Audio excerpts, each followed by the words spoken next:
Assalamualaikum warahmatullahi wabarakatuh. Tabi pun, iya pun. Oke, kembali lagi ke channel saya Iqbal TV Virtual. Jangan lupa subscribe, like, share, and komennya ya. Karena ini adalah kesempatan yang spesial ya, dimana kita bisa belajar tentang alam, terutama dalam mata kuliah farmasi bahan alam. Dan apa kabar mahasiswa-mahasiswiku di Prodi Farmasi Fakultas Kedokteran Universitas Lampung?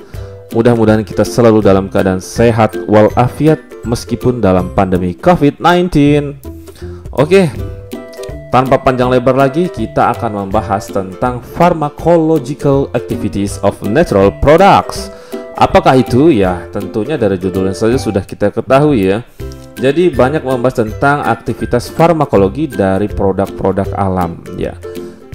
Kalau kalian telah belajar tentang farmakognosi, kemudian tentang botani farmasi dan materi-materi pada semester sebelumnya, ini adalah materi pelengkap untuk lebih meningkatkan ilmu kita. Baik, ini adalah gambaran singkat ya. Jadi kita akan membahas tentang aktivitas farmakologi secara singkat ya.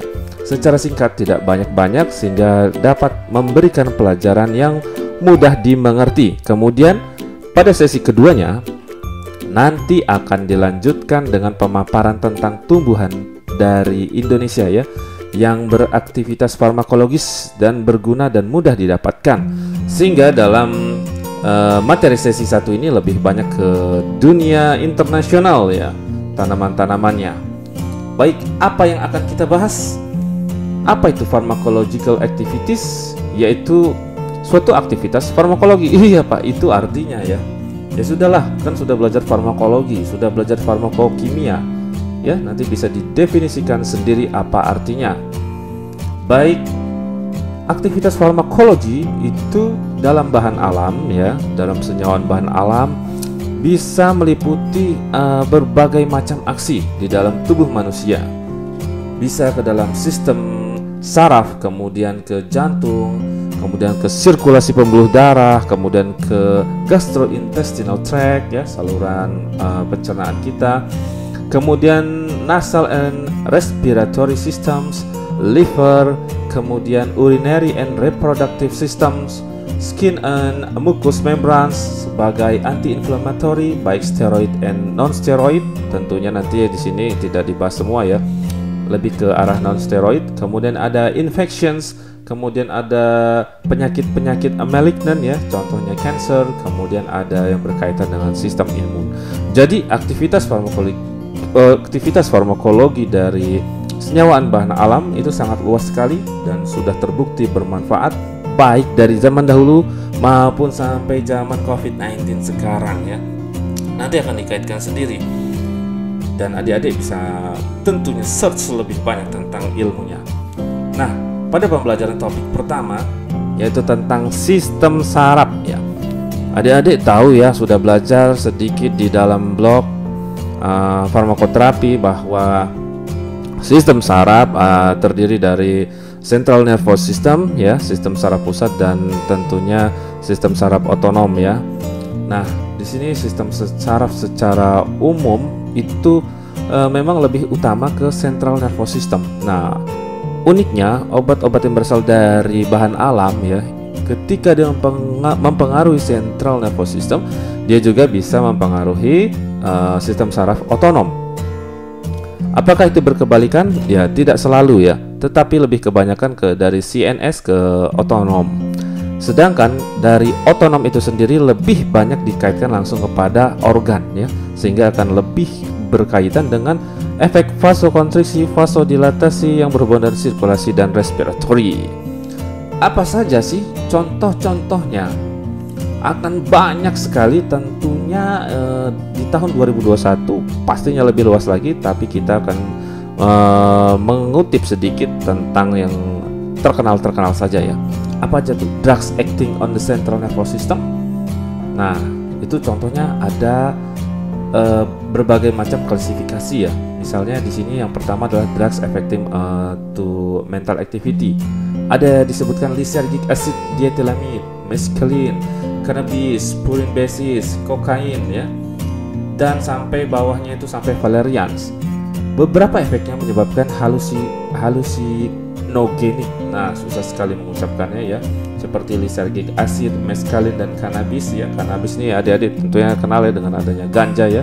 Di situ dikenal berasal dari cannabis sativa. Ya, ternyata berguna untuk affecting mental activity kita, tetapi bisa menyebabkan efek halusinogenik ya. Kebanyakan beberapa uniknya itu adalah bentuk aktif compound dari alkaloid ya. Sudah belajar ya kita alkaloid, dan ini sangat luas sekali penggunaannya di dalam farmakologi ataupun dalam hal klinis. Kemudian purin basis ya, di situ dapat menstimulasi mental activity. Nah, banyak ya terkandung dalam minuman-minuman yang sering kita minum sehari-hari ya. Terutama zaman sekarang nih, coffee, tea, coklat, cola gitu, mate, itu mengandung purin basis, yaitu adanya kafein, theophylline, theobromine dan lain-lain ya, yang sejenisnya. Kemudian ada kokain. Nah, kokain ini juga merupakan suatu alkaloid ya. Kemudian dia berfungsi sebagai mental stimulant. Jadi one of the earliest drugs ya, used as a mental stimulant ya, di mana didapatnya dari leaves of Erythrocylum coca. Situ ada ya. Ini persis ada semua, kita hanya menyortir sedikit. Kemudian ada ginkgo biloba. Apa fungsinya? Bisa membantu ingatan lah ya, short term memory. Jadi yang sering pelupa-pelupa, yang ingatannya lemah, minum ginkgo biloba. Kemudian ada ginseng. Ginseng juga bisa memperbaiki dari mental concentration, terutama untuk orang-orang yang udah old ya. Masih muda kan? Nah, kalau masih muda, sudah mental konsentrasinya sudah hancur, minumlah ginseng ya. Juga dilaporkan bisa mempengaruhi stamina ya laki-laki. Kemudian ada galantamin. Nah, galantamin ini ternyata bisa membantu dalam treatment Alzheimer disease. Apa itu Alzheimer? Lihat ya di farmakologinya. Kemudian masih banyak lagi yang tentunya mempunyai efek lebih kepada efek stimulan ya, stimulan saraf. Kemudian juga depression. Kita ada terkenal juga contohnya St. John's wort ya. Ada berfungsi sebagai antidepressants di situ ya. Kemudian ada yohimbin. Menariknya yohimbin di sini aksinya seperti reserpin ya, yang membuat depressed mental activity. Tetapi yohimbin di dalam hal lain bisa membantu sebagai dysfunctional ereksi ya, itu yohimbin. Kemudian ada valerian, ini terkenal juga untuk berfungsi sebagai sedative and hypnotic. Nah, membantu supaya kualitas tidur menjadi meningkat kalau susah tidur. Minum apa yang mengandung senyawa-senyawa valerian, kayak gitu ya. Kemudian juga obat-obat yang berpengaruh dalam kategori analeptic drugs ya. Apa itu? Yang menstimulasi dari CNS tadi. CNS Central Nervous System. Contohnya apa? Ada picrotoksin, lobelin, strychnine campur ya. Jadi ini terkenal sekali juga. Nah, terutama campur. Nah, ini weak analeptic ya. Jadi dia stimulannya lemah. Kemudian yang sama mirip dia itu strychnine, tapi dia dalam dosis tertentu dia bersifat toksis karena menyebabkan kejang pada daerah spinal, strychnine. Kemudian ada picrotoxins, juga bersifat analeptik ya, digunakan dalam treatment barbiturat poisoning ya, dari efek-efek samping dari barbiturat ini dia untuk berbagai pendampingnya ya. Kemudian obat-obat yang berefek pada central depression of motor functions, itu ada contohnya yaitu propan alkaloid, selagi-lagi alkaloid, contoh hyosin, atropin, itu terkenal sekali di sediaan obat ya. Kemudian ada galsemium root, akarnya. Nah, terutama tropan alkaloids itu banyak digunakan untuk mengurangi gejala Parkinson disease ya. Dan juga bisa digunakan untuk terapi perawatan dalam travel sickness atau mengalami delirium. Nah, ini banyak digunakan, tapi tentunya ya, namanya obat alam atau kita di Indonesia dikenal sebagai herbal, penggunaannya harus hati-hati juga ya, nggak boleh semaunya seperti itu. Kemudian analgesic drugs ya. Apa itu? Ya, seperti morfin, kodein. Ini sudah tentu terkenal di apotek, di rumah sakit ya. Kalau di apotek mungkin sekarang udah jarang ya sedia morfin gitu, hanya apotek-apotek besar ya. Tapi di rumah sakit masih banyak sekali digunakan ya morfin ya, terutama untuk operasi. Kemudian kodein ya, karena dia bisa menyebabkan apa? Effective for relief of severe pain ya, nyeri berat itu bisa diatasi dengan morfin ya, merupakan suatu, ini udah drug berarti sudah isolasi ya, sudah merupakan isolat, jadi bukan berupa campuran. Nah, dia juga bisa menyebabkan depression actions ya, jadi batuk dan respiratory centers. Nah, ya ini adalah kehebatan dari alkaloid ya. Jadi banyak di alam ini ternyata alkaloid sangat berguna bagi kita manusia ya. Kodein ya sama ya, cuman untuk relief a mild pain ya, nyeri yang lebih ringan, dan juga sebagai anti cough suppressant. Ini banyak diresepkan ya, harus dengan resep dokter, mengandung kodein ya ketika batuknya sudah susah kayak gitu. Gimana dengan batuknya COVID-19? Nah, beda ya, bukan pakai kodein. Oke. Kemudian tadi ada central nervous system, sekarang berkaitan dengan autonomic nervous system. Memang sih ketika berbicara tentang sistem saraf pusat maupun autonomic nervous system itu tidak terlepas dari otak dan susunan belakang kita, ini sumsum tulang belakang sampai ke lumbal kita. Nah, berkaitan dengan autonomic nervous system itu lebih banyak ke bagian jaringan otot polos, ganglion-ganglion, dan juga berhubungan dengan saraf simpatis maupun parasimpatis ya. Jadi saraf simpatis rumusnya itu dia berkaitan dengan thoracolumbar ya, dan bersifat adrenogenik ya. Kemudian kalau parasimpatis dia lebih ke craniosacral dan bersifat cholinergic. Nah, kalau tadi adrenergic, ini cholinergic ya, simpatis dan parasimpatis. Lebih khasnya mereka dalam mekanismenya mengeluarkan neurotransmitter yang paling terkenal ada acetylcholine maupun noradrenalin. Itu dalam sistem autonomic nervous system.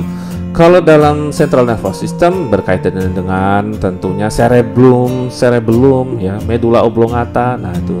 Kemudian ada dan spinal cord, itu CNS ya, berkaitan dengan itu, sehingga dia akan langsung ke sistem saraf pusat. Dan ini sudah ada kuliahnya ya, di kuliah saya ya, di channel saya, nanti dilihat lagi. Nah, ini autonomic nervous system meliputi beberapa kategori, baik itu acetylcholine-like drugs, antagonis of acetylcholine, adrenaline-like drugs, antagonis of adrenaline, noradrenaline depletions, kemudian ophthalmic preparations. Nah, ketika dia disebut sebagai acetylcholine-like drugs, artinya sudah dia menyerupai ya. Nah, ini strukturnya mirip ya. Kemudian contohnya apa? Pilocarpin, arecolin, muscarin, pisostiquin. Nah, ini juga banyak digunakan untuk sediaan mata ya sebenarnya. Asalnya dari mana? Ada di situ ya. Ini lebih berhasil sebagai misalnya sebagai cholinesterase inhibitor ya, karena dia akan memimik dari acetylcholine. Ada juga yang bersifat sebagai antagonis dari acetylcholine. Lagi-lagi tropan ester alkaloid, hyosin atropin. Nah, ini banyak digunakan untuk gastrointestinal, bronchial, genitourinary, kemudian sediaan ophthalmic ya, untuk lebih kepada misalnya di gastro mengurangi motility ya. Nah, itu dari situ hyosin dan atropin banyak diresepkan ketika orang mengalami misalnya di gastro mengalami gastritis akut kayak gitu ya. Kemudian dalam antagonis dia ada yang aksi farmakologisnya sebagai neuromuscular blocking agents ya, yaitu tubokurarin. Ini lebih ke arah depolarisasi otot ya, jadi pelemas otot. Dari mana? Dari daun dan stem dari CT tadi, Condrodendron tomentosum ya, itu adalah ganglion blocking agents, terkenal sekali ya. Tapi ini penggunaannya biasanya di rumah sakit ya. Kemudian ada adrenaline-like drugs, contohnya apa? Yaitu ephedrine ya, banyak terkenal sebagai decongestant ya, decongestant. Dia juga bisa sebagai antihipotensi ya, dari ephedrine ini. Kemudian bronchodilator. Kemudian antagonis dari adrenalin, ERCOT alkaloid ergotamin. Nah, ini banyak digunakan untuk misalnya anti migrain misalnya, pengurang nyeri, tapi efek sampingnya juga besar ya. Kemudian noradrenaline depletions, ya mirip-mirip inilah ya, penyerupaan noradrenalin untuk mengurangi efeknya. Kemudian yang termasuk dalam noradrenaline depletions yaitu reserpins. Apa efek anti khasnya sebagai antihipertensif efek? Dari mana? Prosesnya dilations of heart and circulatory vessels. Jadi jelas ya, pelebaran di situ ya, intinya pelebaran pembuluh darah sehingga tidak terjadi vasokonstriksi, dia akan menjadi vasodilator dari fungsi dari reserpin secara farmakologis. Dan ada juga yang berfungsi sebagai ophthalmic preparations, itu banyak digunakan dan berkaitan dengan sistem saraf otonom termasuk atropin, hyosin, pisosigmin, dan pilokarpin. Kalau kita masih dalam sediaan mata akan banyak kandungan ini. Dan ternyata dari mana itu? Dari bahan alam semua. Oke, tentunya adik-adik sudah tahu. Kemudian dalam kaitannya dengan jantung, sirkulasi darah ya, ada obat-obat yang berkaitan dengan itu semua ya, terutama yang bekerja sebagai peripheral vasoconstrictor seperti ergotamin lagi, kemudian ergotoxin dengan fungsi yang sama. Ergotamin tadi sebagai pengatasan migraine attack karena dia punya efek kebalikan dari dilatasi cranial vessels. Nah, ini malah menguntungkan dengan sifatnya sebagai constrictor effect ya pada vascular smooth muscle. Sama efeknya seperti ergotoxin juga. Tadi ada juga ini ephedrine, dia memperlama dari action on blood pressure, jadi sebagai antihipotensif mempertahankan tekanan darah. Banyak juga digunakan saat-saat operasi ya di rumah sakit. Kemudian ada nikotin, dia punya vasoconstrictor effect yang timbul dari aksi simpatis ganglianya. Kemudian by it promoting release dengan melepaskan vasopressin dan adrenalin. Nah, vasopressin ini penting sebagai antidiuretik hormon sebenarnya ya kalau bawaannya, dan itu penting sekali misalnya terjadi kencing yang berlebihan ya kayak gitu ya, terutama untuk orang-orang diabetes. Nah, dan juga dengan rilis adrenalin udah ya. Kemudian central vasoconstrictor drug, ini contohnya picrotoxin. Nah, ini apa? Stimulate the central nervous system. Nah, also stimulate the vasomotor center in the medulla. Nah, akhirnya producing a rise in the blood pressure, bisa menyebabkan kenaikan tekanan darah. Nah, biasanya pernah digunakan sebagai stimulasi pernapasan, tapi sekarang sudah banyak digunakan stimulan-stimulan menggunakan alat-alat yang lebih canggih lagi ya untuk ventilasi dari paru-paru. Kemudian vasodilator drugs, dia beraksi sebagai vasodilator drugs. Contohnya apa? Papaverin, lagi-lagi alkaloid tapi tergolong opium. Kemudian ada santin, golongan santin, yaitu ada kafein, theobromine, theophylline ya, terkenal ya, sama seperti papaverin, mempunyai efek vasoconstrictor action melawan peripheral effect ya, dan menyebabkan diuretik. Itu kalau santin derivatif. Tadi kalau papaverin digunakan untuk relaksasi otot polos ya, dan biasanya digunakan sebagai injeksi intravena, digunakan untuk treatment ketika arteri pulmonari mengalami emboli ya. Ini bisa juga jadi potensial apakah bisa digunakan untuk terapi COVID-19. Ini belum ada yang coba ya, tapi kemungkinan dengan adanya karena COVID-19 banyak terjadi ke pulmonary artery emboli, bisa saja ya, seperti saya yang mengalaminya ya, tapi banyak obat karena ini sedianya masih agak jarang terkadang didapatkan. Kemudian biasanya di rumah sakit tadi ya, ada ergotamin lagi, tadi udah ya, adrenalin antagonis. Kemudian ada reserpin, udah juga, dia di sini berfungsi pada pembuluh darah adalah sebagai vasodilatasi ya. Dengan apa? Is produced by a peripheral and central actions. Kemudian veratrum alkaloid. Nah, ini fungsinya bradikardi, yaitu apa? Detak jantungnya melambat. And vasodilatasi peripheral dengan apa? Mensensititasi dari baroreseptor dari jantung dan aorta.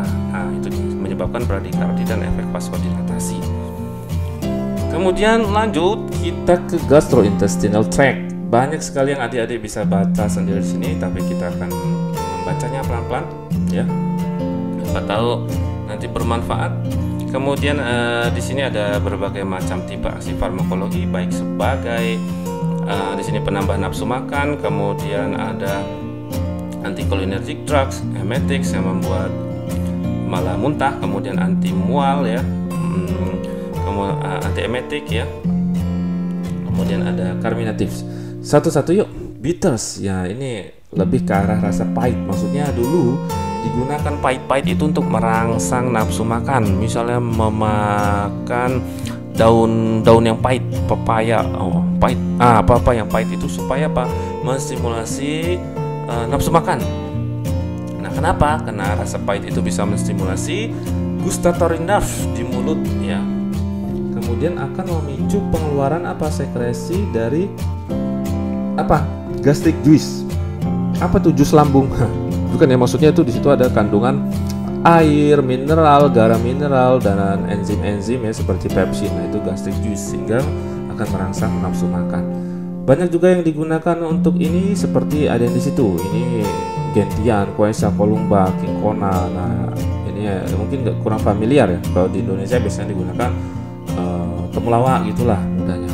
Kemudian ternyata yang pahit-pahit ini biasanya ya seperti dalam kuliah yang lain itu mengandung alkaloid. Nah, alkaloid itu biasanya digunakan untuk banyak anti tumor, anti malaria juga bisa ya. Misalnya atau ada juga turunannya kumarin gitu, bisa anti malaria. Itulah pengembangan dari rasa pahit. Kemudian dia berfungsi sebagai anticholinergic drugs. Nah, ini lagi-lagi ini nggak jauh-jauh dari hyoscyamin ya, yang bisa menyebabkan pengaruhi dari gastric mobility dan penurunan muscle spasm tentunya. Jadi kalau orang-orang mah akut biasanya digunakan ini atau mabuk perjalanan. Emetic merangsang untuk muntah kayak gitu ya. Itu gunakan ipecac.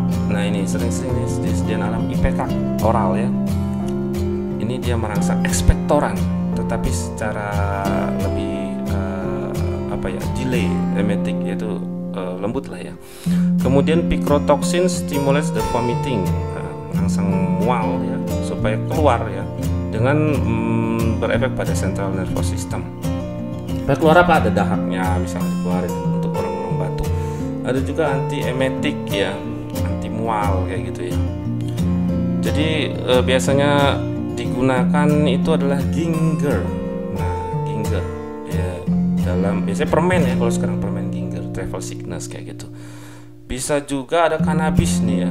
Wah, ini nggak bisa digunakan secara bebas ya. Cannabis bisa menyebabkan sickness relief untuk kemoterapi ya.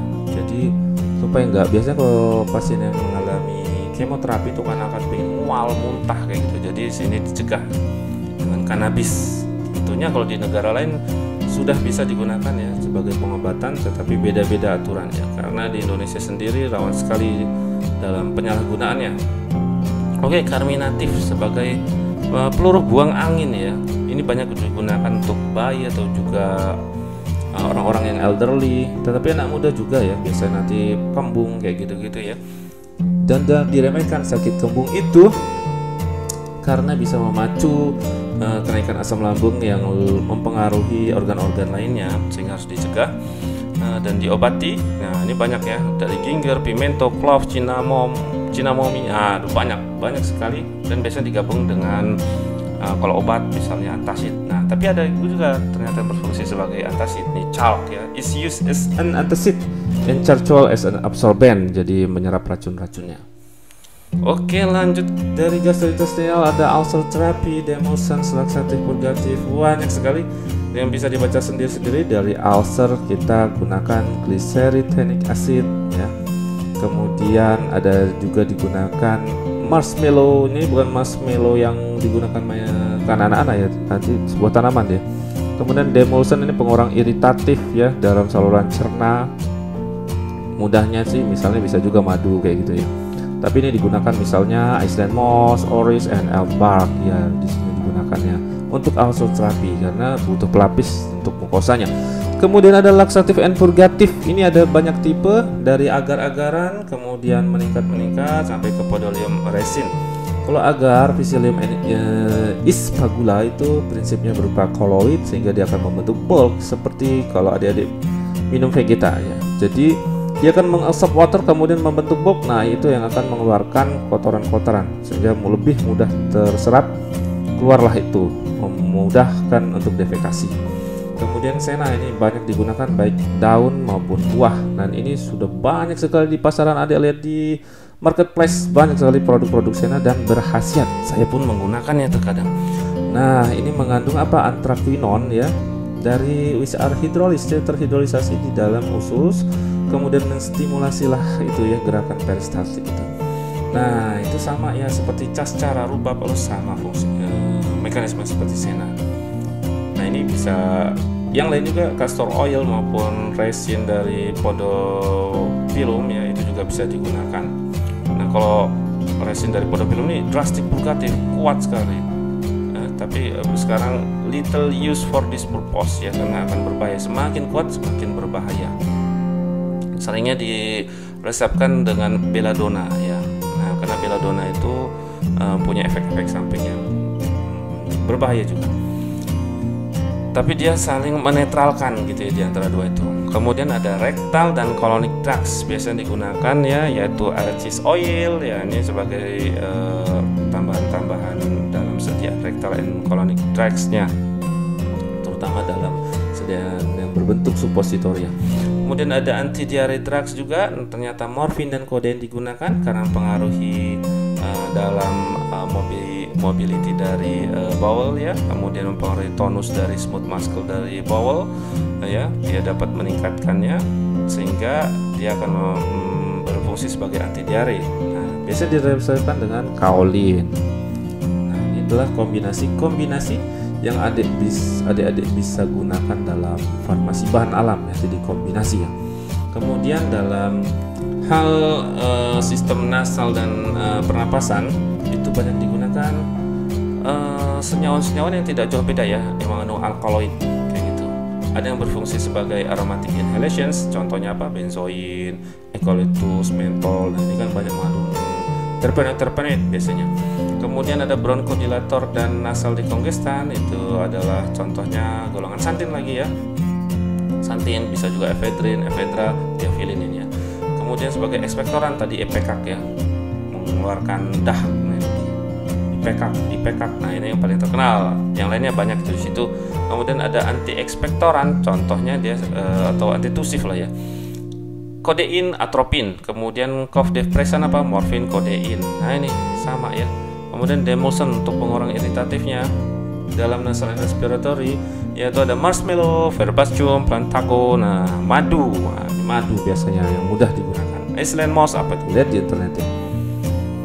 Kemudian dalam hal urinary and reproductive system bersifat sebagai diuretik ya, adalah apa contohnya? Santin derivatif, sama lagi dalam minuman tea, kopi ya, mengandung santin derivatif karena dia apa? Memicu dilasi dari renal medullary blood vessels. Nah, itu dia memicu itu sehingga dia akan memicu pengeluaran kemih kayak gitu ya. Golongan-golongan santin ini mempengaruhi ginjal di situ ya. Fungsi dari reabsorpsi tubular berkaitan dengan ion natrium ya. Kemudian mempengaruhi renal perfusion, mempengaruhi glomerular infiltrations juga ya. Dan yang berfungsi sebagai diuretic and urinary antiseptic. Nah, ini ada Javati, Birberry. Nah, juga digunakan untuk apa? Untuk treatment sistitis dan uretritis. Nah, itu dia. Jadi terkadang digunakan juga tuh untuk terapi-terapi di dalam hal klinis untuk inflamasi pada uretra maupun yang mengalami sistitis ya inflamasi pada kandung kemih ya. Kemudian drugs acting on the uterus. Nah, ini terutama yang mengandung ergotamin. Ergotamin digunakan dalam bentuk garamnya untuk stimulasi aksi uterine muscle dan reduce insiden dari pendarahan waktu melahirkan. Nah, ergotamin acts similarly but is not suitable for obstetric. Nah, dia tidak digunakan secara luas dalam kandungan karena bisa menyebabkan vasoconstrictor actions, tapi dia bisa ternyata mengurangi suatu pendarahan dari postpartum yang mempengaruhi stimulasi dari uterine muscle. dulu banyak digunakan ya, ergometrin ya. Kemudian ada Black How. Ini apa nih Black How? Ketik di internet Black How, mempengaruhi uterin tonik dan sedatif untuk mencegah miscarriage, keguguran, dan juga untuk yang mengalami dysmenorrhea ya setelah kelahiran. Ini biasanya ibu-ibu yang mengalami dysmenorrhea bisa menggunakan Black How ya. Di Indonesia ada nggak ya?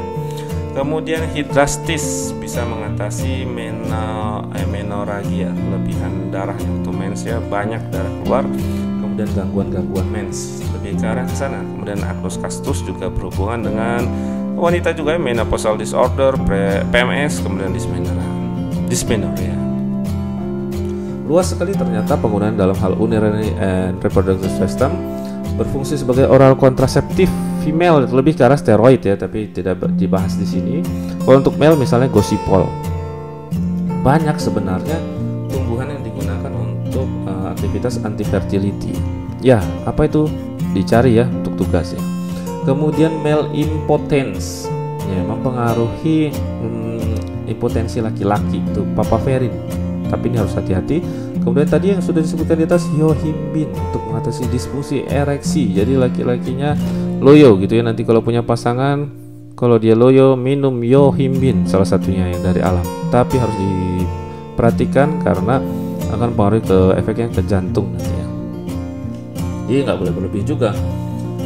Kemudian benigna prostat hiperplasia, ini lebih ke arah pembengkakan prostat ya, tentunya berkaitan dengan adanya kehadiran dari hormon dihidrotestosteron dan estrogen yang dipengaruhi oleh dua enzim 5-alfa reduktase dan aromatase di dalam tubuh. Kemudian untuk itu dihambatlah dengan obat-obatan supaya tidak terjadi. Nah, yang dari alam contohnya adalah Epilobium angustifolium dan spesies lain, serta contoh-contoh yang ada di slide ini ya.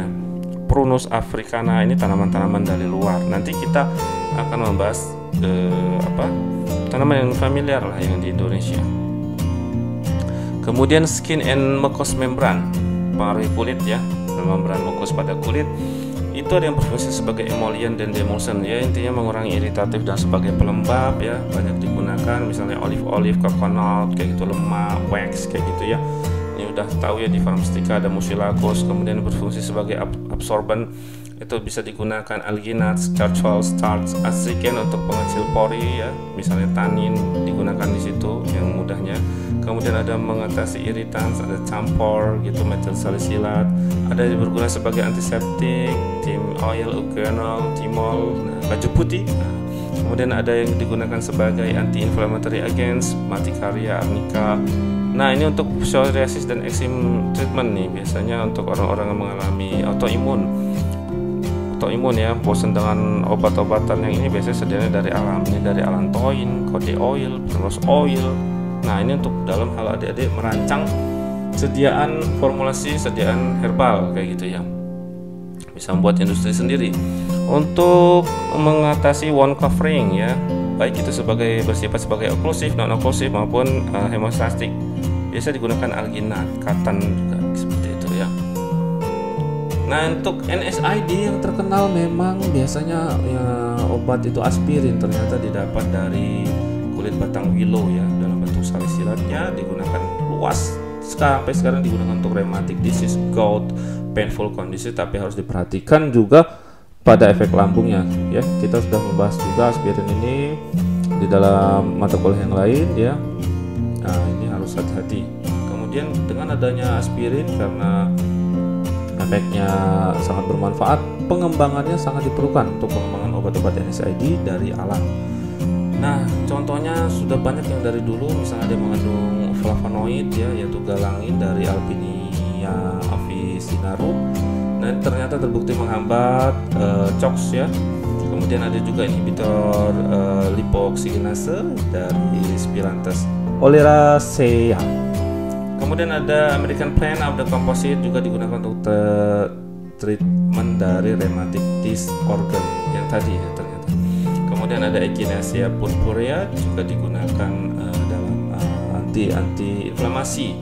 Nah, sekarang ini tahun lama nih ya, tahun 92 saja sudah dari beberapa genus, dari beberapa famili tumbuh-tumbuhan, dan sekarang makin banyak yang berfungsi sebagai NSAID. Contohnya juga di sini ya, digunakan dari tahun lama dulu. Ada balm of Gilead Bud, ada Cimicifuga rhizome, Equisetum, dan lain-lain, banyak sekali. Yang di bawah ada liquor rice fruit ya, karena mengandung apa? Ada triterpenoid, saponin, gliserin, dan flavonoid yang beraksi sebagai anti-inflamasi ya. Jadi akan banyak sekali ya, intinya adalah tanaman-tanaman mengandung flavonoid, triterpenoid itu rata-rata biasanya mempunyai inhibitory action pada CHOX maupun lipoxygenase ya. Ada yang terbukti sebagai pada treatment of acute gastritis itu ya, dari ada in the case of infusion of Matricaria flowers. Jadi bunga aja bisa bermanfaat ya, makanya Susana itu dia makan bunga ya, mungkin dia sakit lambung ya, perlu diteliti juga ya. Jadi ternyata sudah diteliti tuh dari tahun dulu, sekitar tahun 90-an itu ya, dari ekstrak bunga itu mengandung flavonoid yang berfungsi sebagai inhibitory efek dari enzim CHOX ya, maupun lipoxygenase. Ada colchicine terkenal untuk gout ya, sekarang juga masih digunakan sih, meskipun ada allopurinol dan phenylbutazone dalam kondisi tertentu ya masih gunakan, dan sedianya masih ada kayak gitu. Kemudian ada akar kering dari Harpagopitum procumbens. Nah ini juga dia pada painful rheumatic conditions. Nah, ada iridoid glycosid ya kandungannya. Kemudian ada dari jus ananas comosus ya, dari nanas yang mengandung setidaknya 5 proteolytic enzim yang disebut sebagai bromelin. Nah, ini digunakan sebagai pada conditions inflammatory udem. Jadi udah ada udem, ada peradangan. Ini ternyata bermanfaat ya, nanas. Nah, dalam hal lain gingolich, nah dari ginkgo biloba. Jadi tadi sebagai penambah daya ingat juga dia berfungsi sebagai antiinflamasi ya, dengan poten antagonis of platelet activating factor. Jadi dia akan mengurangi jendalan-jendalan yang ada di dalam pembuluh darah di otak kita, sehingga memperlancar aliran darah gitu. Nah, dalam farmasi bahan alam juga terindikasi untuk untuk infeksi terkategori menjadi antibiotik, anti malaria, amobisida, anti cacing ya, antelmitik, kemudian nah itu udah ya, antibiotik. Nah ini banyak sih sebenarnya, tapi yang harus diperhatikan adalah dosis ya, dengan ketika digunakan sebagai tanaman. Apa itu? Di situ ada yang dibahas, tapi di dalam chapter yang lain nanti dicari ya, antibiotik dari tumbuhan itu apa contohnya. Kemudian ada anti malaria. Nah ini banyak digunakan, yang terkenal quinin ya, dari isolasi bark of various cinchona, quinin ya, masih digunakan juga sampai sekarang, sampai digunakan luas. Tetapi ada alternatif lain, artemisinin ya, ini dari Cina, Artemisia annua, juga bagus, efektif melawan chloroquine resistance dari strains Plasmodium vivax dan Plasmodium falciparum yang membahayakan manusia ya, ketika sudah terinfeksi. Kemudian amobicid, contohnya ada emetin, itu sebuah alkaloid ya, IPK crude. Nah itu digunakan dia sebagai amobicid dysentery. Kemudian ada anti cacing, baik itu cacing gelang, cacing pita, cacing tambang ya, dari extract of Malvern ya, for tapeworm, cacing pita ya. Kemudian santonin, dia juga bisa untuk cacing gelang ya, melawan cacing gelang, tapi karena toksisitasnya tinggi diganti dengan piperazine. Kemudian ada oil of Chenopodium, like santonin juga ya, digunakan untuk roundworm, tapi di sini use in hookworm, cacing tambang, tapi hasilnya bervariasi. Kemudian ada timol juga digunakan untuk cacing tambang treatment. Jadi bahan-bahan alam juga bisa berkhasiat untuk terapi infeksi dalam aksi farmakologi, sangat luas sekali. Nah, dalam hal imun sistem, obat-obat alam yang dapat meningkatkan imun sistem disebut immunodulatory atau adaptogenik.